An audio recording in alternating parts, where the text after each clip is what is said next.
a romp through the Bible, and today we're stopping in Leviticus and understanding a little bit about what happened when Moab came on the scene after the Israelites got there. Moab looked at the million people walking in around their country, a million people, and didn't fear them as the other nations did.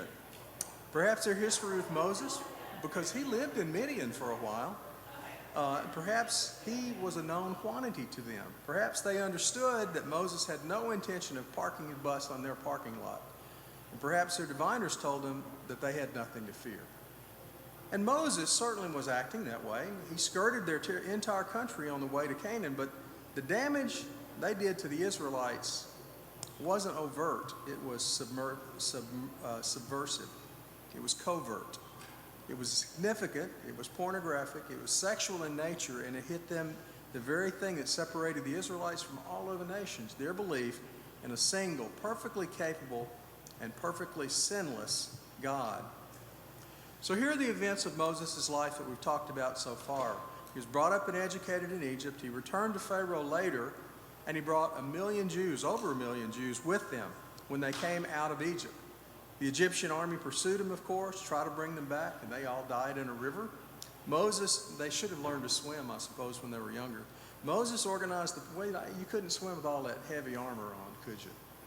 Moses organized the people, asked God to provide food, quail and manna, and water, and went up to Sinai and got the 10 Commandments. He established the function of the priest with a tabernacle and worship. That was the design, that was the plan.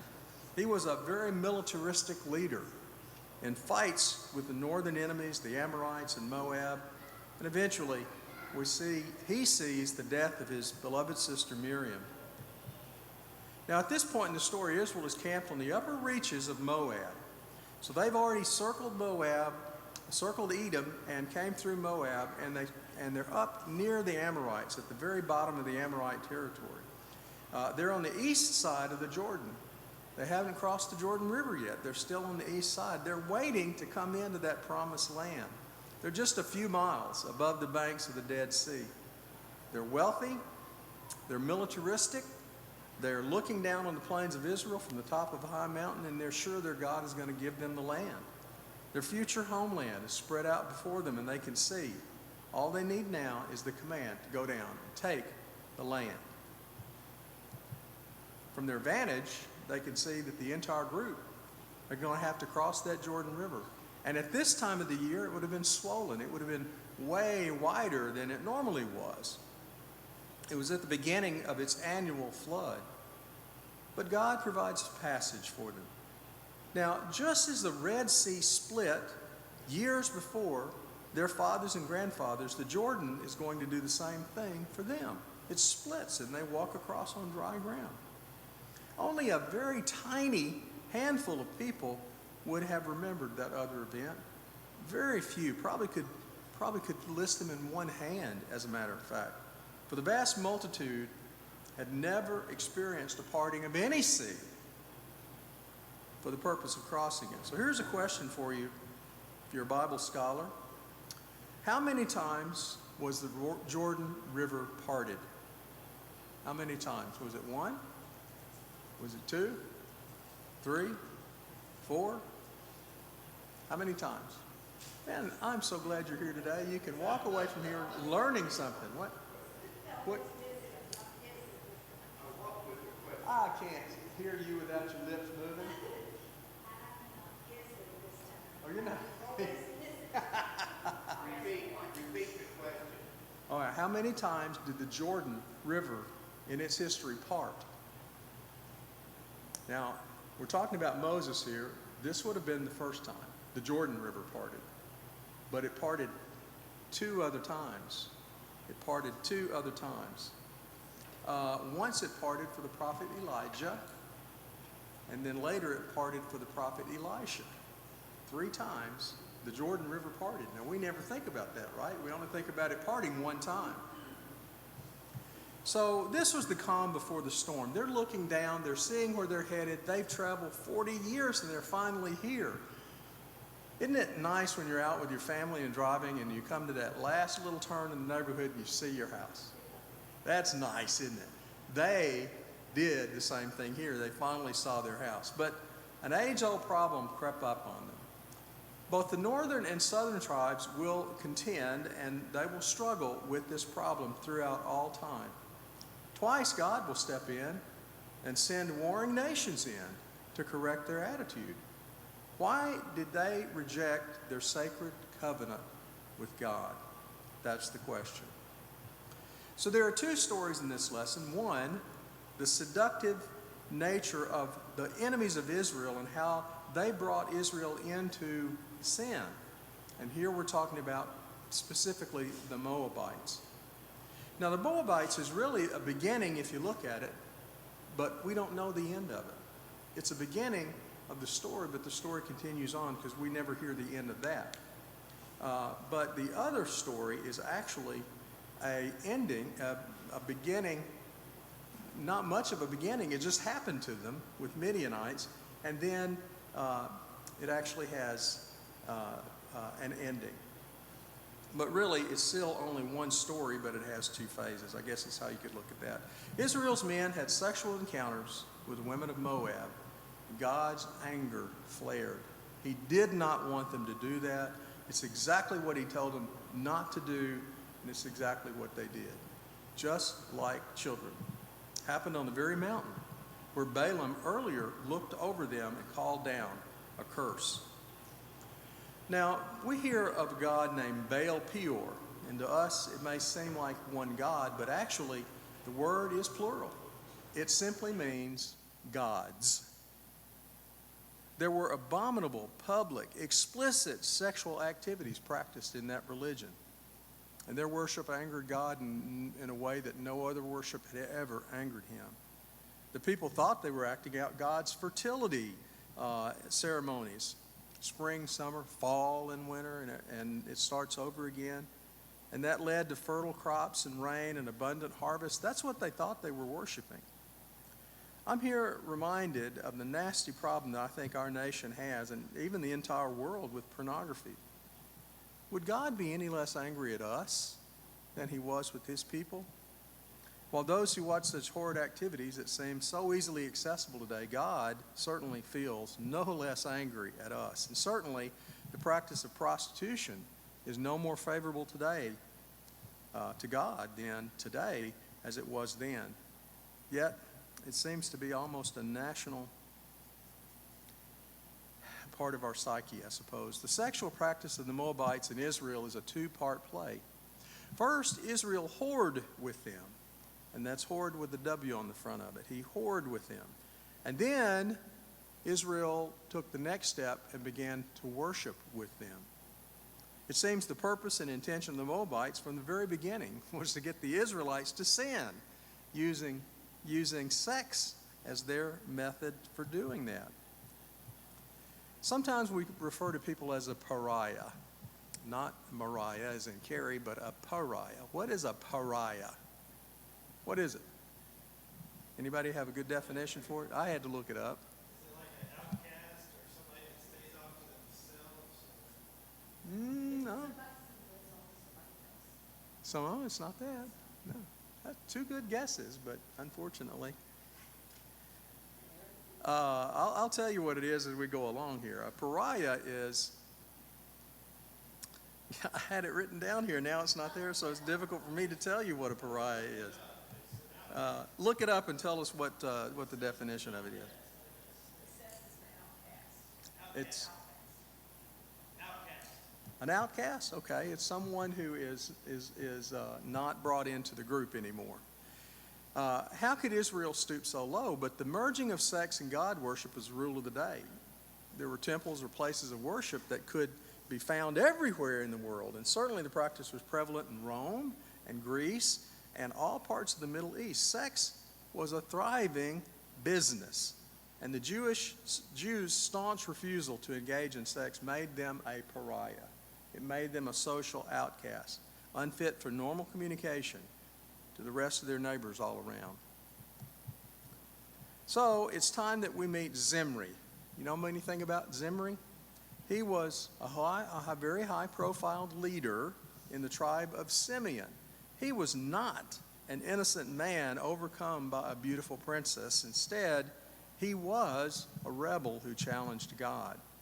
Zimri claimed that the Ten Commandments and the law were both inventions of Moses, not of God.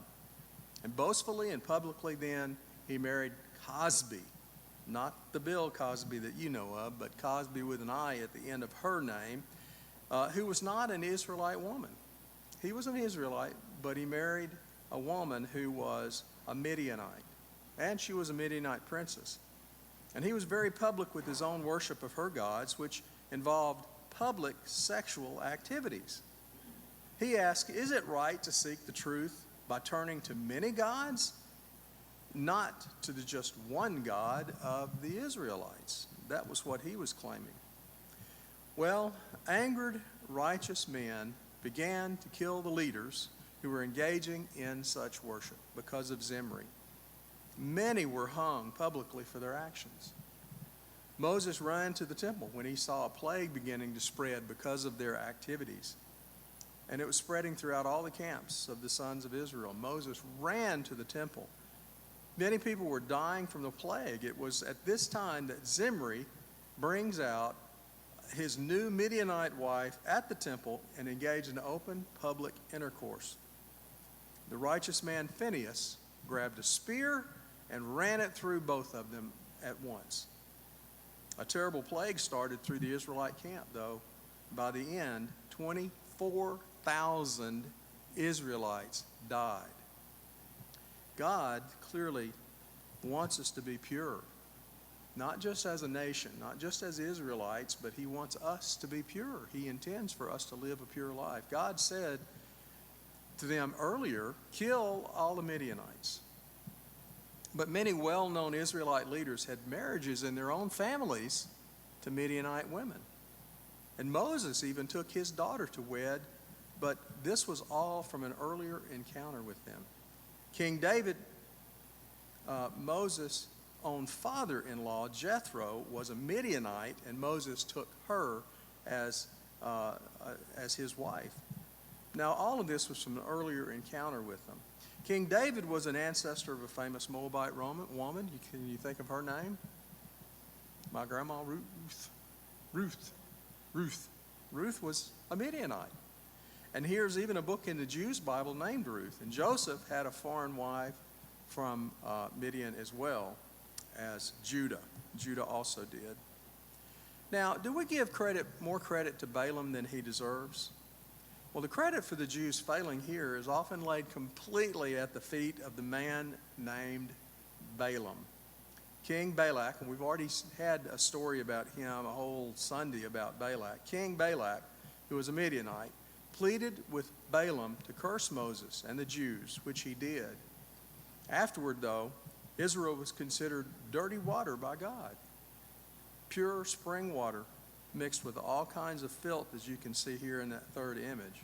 That's how the Israelites appeared to God, unfit. Now, after Balaam's devious ploy to get the Israelites whoring after foreign non-Jewish women, it became almost an early ending to the Jews. Balaam didn't curse the Jews as was intended. That started it all. Instead, he enticed them to join in all kinds of filthy sexual activities. After this, the Jews never got rid of that cancer. It stayed with them the rest of the entire Bible in the history of the Old Testament.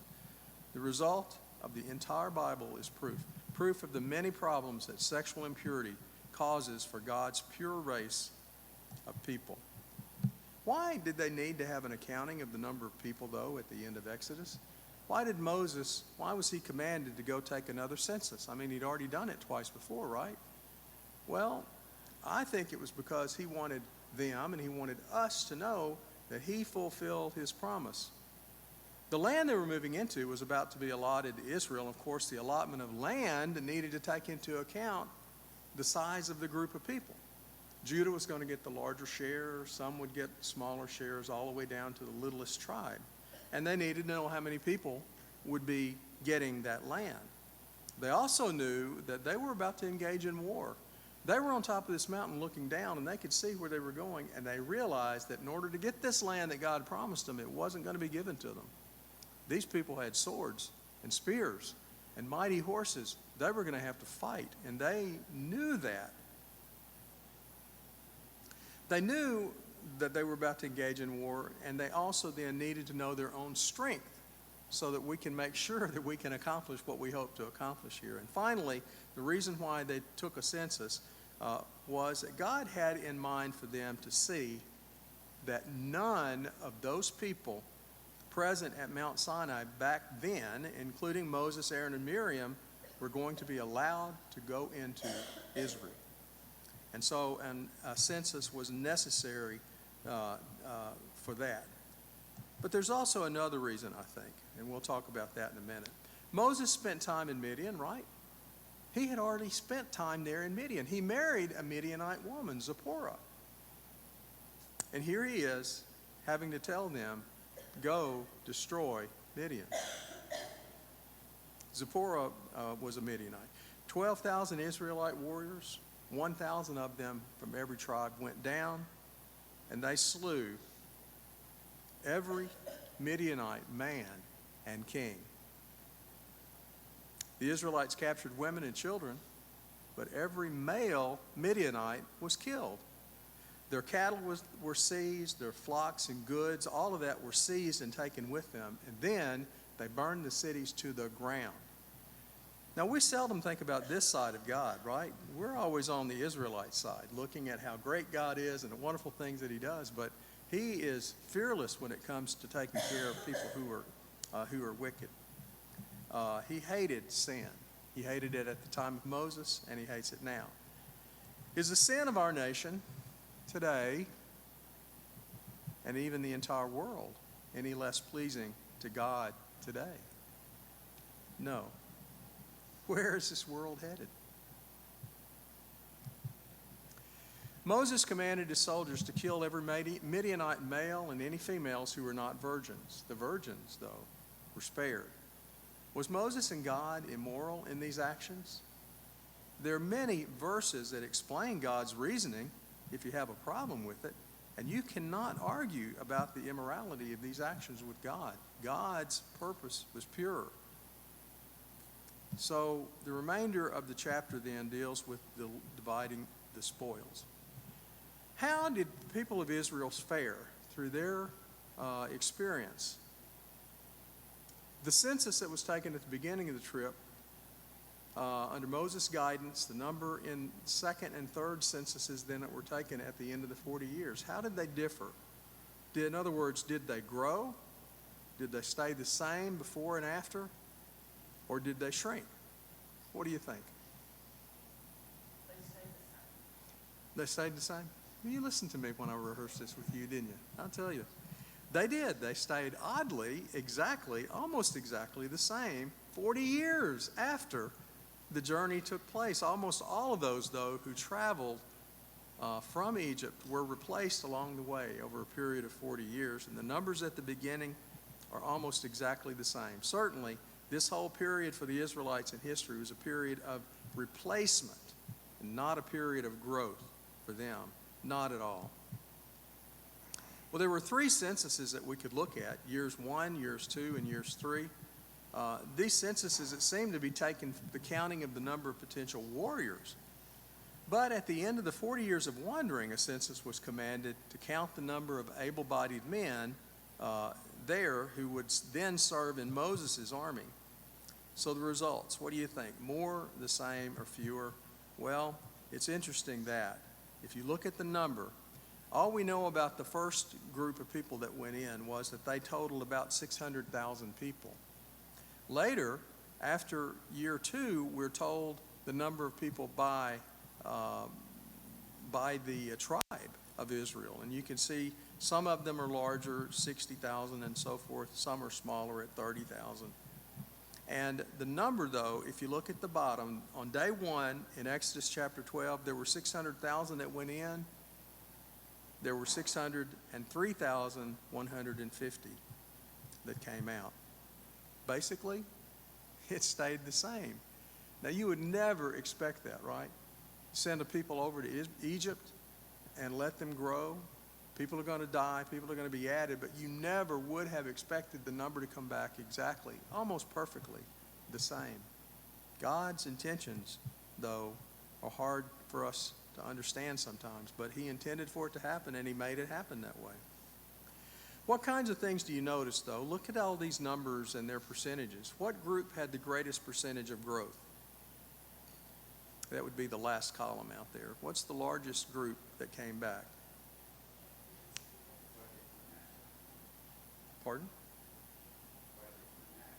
Manasseh appears to me to be the one that had the largest percentage of growth.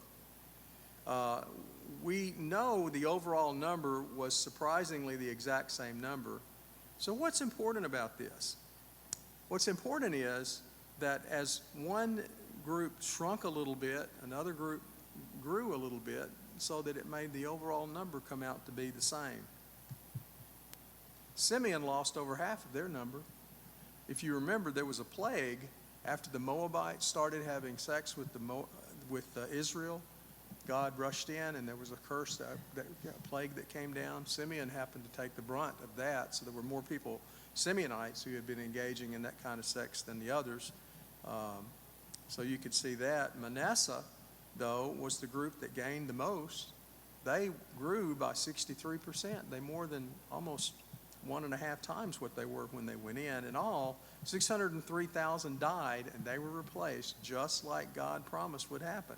None of the original group made it into the promised land except for Joshua and Caleb, just as God said would happen. God promised it, and we can look at the numbers and verify that his promise was made. It was truth. This was promised to them in Numbers chapter 14. As surely as I live, surely as the glory of the Lord fills the whole earth, not one of those who saw my glory and the signs I performed in Egypt and the wilderness, but all who disobeyed me. They disobeyed me and tested me 10 times. Not one of them will ever see the land that I promised them. This was an oath that I made to their ancestors. Everybody is going to fall. Every one of you 20 years or older who was counted in the census and who has grumbled against me, not one of you will ever enter the land. And they didn't. Now their descendants did, but they didn't, except for Joshua and Caleb. So here's the question. When God gave Moses then the command to take vengeance on Midian, was Moses giving the command to kill his own family? He married a Midianite woman. His children could conceivably be part Midianite.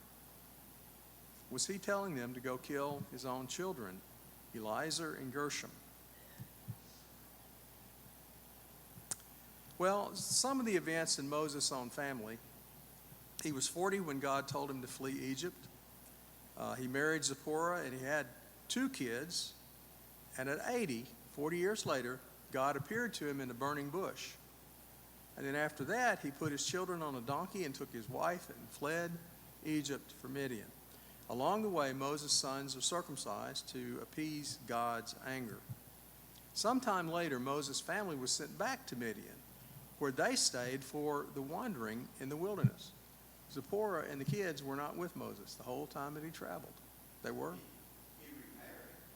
He remarried? We assume at their circumcision they were children, and if so, they would have been about 40 at the time Moses on the trip came back through to Israel. And near the end of the journey, Moses would be about 120 years old. So the Bible gives us the answer to the question, were Moses' children killed during the ethnic cleansing of the Israelites? The question I asked earlier, the answer is no. The Bible accounts for their sons. In 1 Chronicles chapter 23, Moses' sons are counted as priests and as part of the tribe of Levi. And their descendants are also mentioned with a note that one of his sons, Rehabiah, was very prolific. In other words, he had a lot of children. So, no, God did not condemn Moses' own family in what many consider the 40 years of wandering to be an ethnic cleansing of sorts. That's the end of my story. You got any questions or comments or snotty remarks? Snotty remark? Go ahead. No? Okay.